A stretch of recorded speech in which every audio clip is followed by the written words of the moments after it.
हैं कि आप पहले बहुत अच्छा भजन करते थे और अब आपसे भजन नहीं हो पा रहा। तो इसके एक दो कारण नहीं हैं, कई कारण हैं। इसका जैसे सबसे प्रथम कारण ये है कि हमारा जो अंतःकरण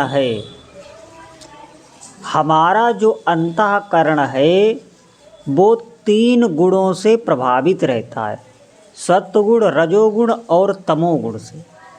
इन 3 गुणों से अंतःकरण प्रभावित रहता है।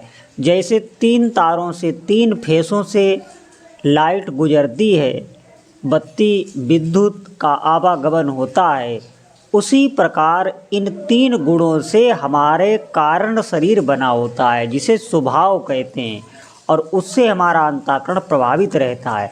अगर सत्वगुण अधिक है तो भजन में बहुत मन लगेगा, सत्संग में मन लगेगा, पाठ पूजन में मन लगेगा।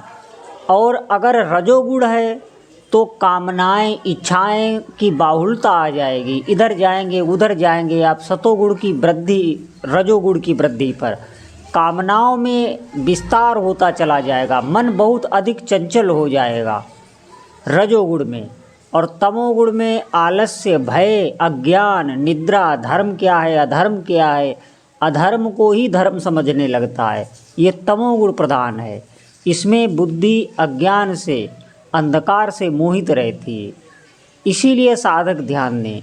अब हमें ध्यान देना है कि इन गुणों को कम और ज़्यादा हम खुद भी कर सकते हैं। हम सात्विक वस्तुओं का अगर जीवन में सेवन करें, सतोगुण, कथा सत्संग अधिक सुने, भगवान के दर्शन, भगवान का पाठ पूजन और सात्विक आहार, आप ऐसा आहार ना लें जो रजोगुण या तमोगुण को बढ़ाने वाला है।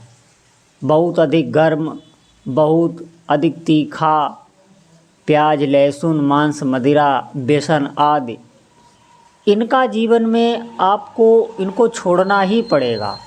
तो आप देखना आपका सतोगुण बढ़ने लगेगा।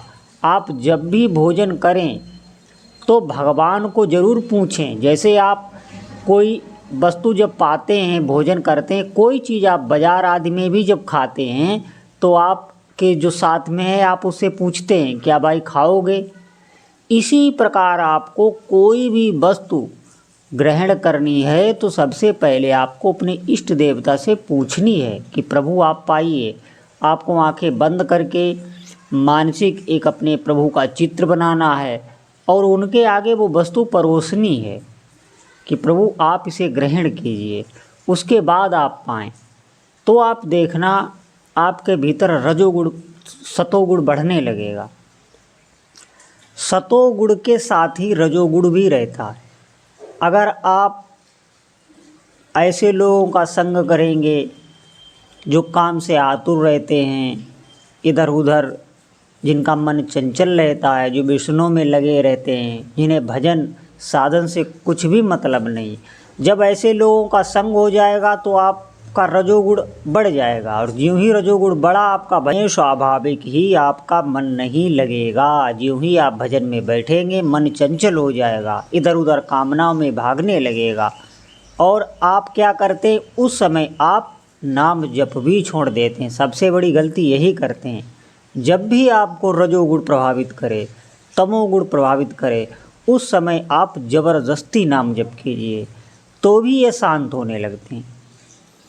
अब दूसरा कारण ये है, हमसे किसी भी भक्त का अपराध ना बना हो। जो भक्त बहुत अधिक नाम जप करता हो, मंत्र जप करता हो, गुरुनिष्ठ भक्त हो, ऐसे भक्त का कहीं हम अपराध ना कर दें, उसकी कोई बुराई ना कह दें, उसमें कोई दोष दृष्टि ना देख लें, तो भी आपका भजन रुक जाएगा।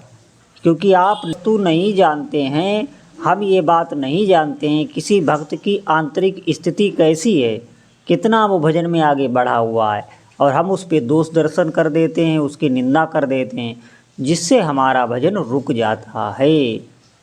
ये बहुत विशेष बात है। ये इस अपराध से बहुत जल्दी भजन में, आपका भजन में बिल्कुल मन नहीं लगेगा। आप भजन पे बैठेंगे आपका मन यही कहेगा यहाँ से उठिए, कुछ नहीं भजन में रखा। आपका अविश्वास होने लगेगा भजन में, भजन की बातों पर, सत्संग में। तो इस अपराध से भी बचिए। और एक सबसे बड़ा अपराध है जब हमसे कोई ऐसा पापाचरण बन जाता है, किसी जीव की हत्या हो जाना, या घर में माता पिता की बहुत बड़ी अवहेलना हो जाना, या किसी संत का अपमान हो जाना, या किसी के साथ छल कर देना, या कोई ऐसा झूठ बोल देना जिससे किसी की हानि हो जाए, कोई पापाचरण ऐसा, तो वो जब बन जाता है जिसकी शास्त्रों ने निंदा की है, ऐसा कोई पाप जब बन जाता है तो भी आपका भजन क्षीण होने लगेगा, तो भी भजन क्षीण होने लगेगा। क्योंकि मैं आपको बता दूं, भजन नाम जप तो सब सुनते हैं, बहुत ध्यान से इस बात को सुनना।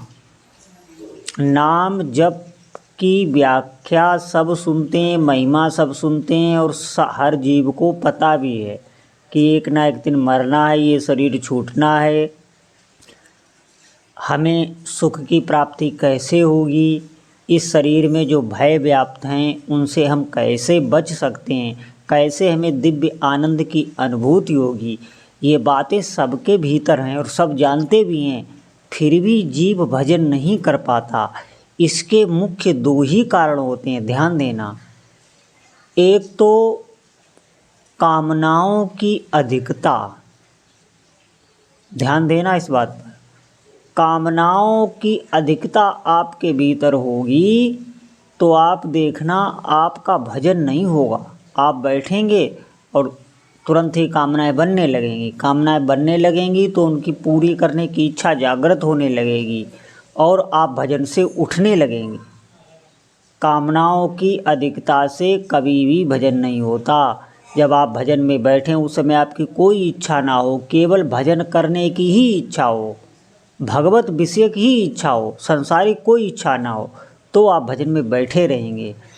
कामनाओं की अधिकता भजन करने से ही नष्ट होती है। हमारी कामनाएं इतनी अधिक हैं कि उनको पूरा करते करते करते ही सुबह से शाम हो जाती है और हमें भजन के लिए समय नहीं मिलता।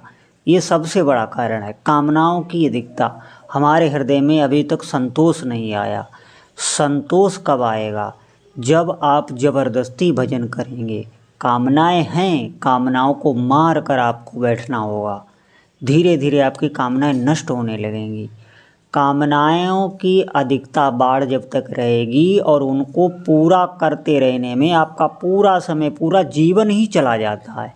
लेकिन जीव जानते हुए भी, भजन के महत्व को जानते हुए भी, भजन के मूल्य को जानते हुए भी वो भजन नहीं कर पाता। दूसरा सबसे बड़ा कारण है इंद्रियों का संयम नहीं है। इंद्रियां हमारी हमको परेशान करती हैं। कभी कोई भोग मांगती हैं, वो भोग हमने दिया, फिर दूसरा भोग दूसरी इंद्री ने मांगा, वो तीसरा भोग तीसरी इंद्री ने मांगा, वो भोग हमने दिया। हम उस भोग को देने के लिए किसी इंद्री को कोई भोग देंगे तो उस भोग को देने के लिए आपको श्रम भी करना पड़ेगा, समय भी लगेगा, आपको इधर उधर भटकना भी पड़ेगा। इंद्रियों को तृप्त करने में ही हमारा बहुत सा समय निकल जाता है और भजन के महत्व को हम जानते हुए भी भजन नहीं कर पाते। और फिर इंद्रियां इतनी व्याकुल रहती हैं कि वो आपको एक जगह पर बैठने भी नहीं देंगी। जब तक इंद्रियां आपकी शांत नहीं होंगी, आप इनका धीरे धीरे दमन नहीं करोगे, तब तक आप भजन के अर्थ को, भजन के मूल्य को जानते हुए भी भजन नहीं कर पाओगे। आप जानते हैं भजन कितना आवश्यक है, भजन से हम कितनी ऊंचाई तक चढ़ सकते हैं। इस मानव जीवन का लक्ष्य ही है भजन। आप भजन से सब कुछ प्राप्त कर सकते हैं। अगर आप अपने जीवन में वास्तविक सुख और आनंद की अनुभूति करना चाहते हैं तो आप अधिक से अधिक नाम जप करें। ये बात आप सुनते हैं लेकिन उसके बाद भी आप नहीं कर पाते। सबसे बड़े दो ही कारण हैं, कामनाओं की अधिकता और इंद्रियों का चंचल होना।